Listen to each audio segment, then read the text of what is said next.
We have 480 3-phase coming in to 400 amp fuses. Over to this panel.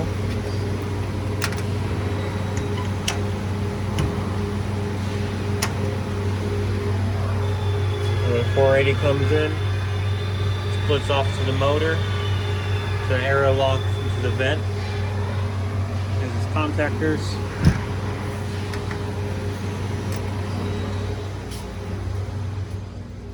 And it comes over here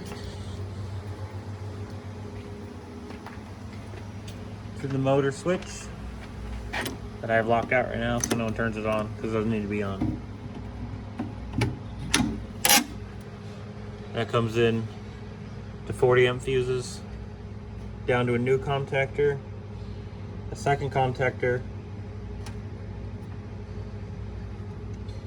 and then it's overload. Over this receptacle that the motor connects into.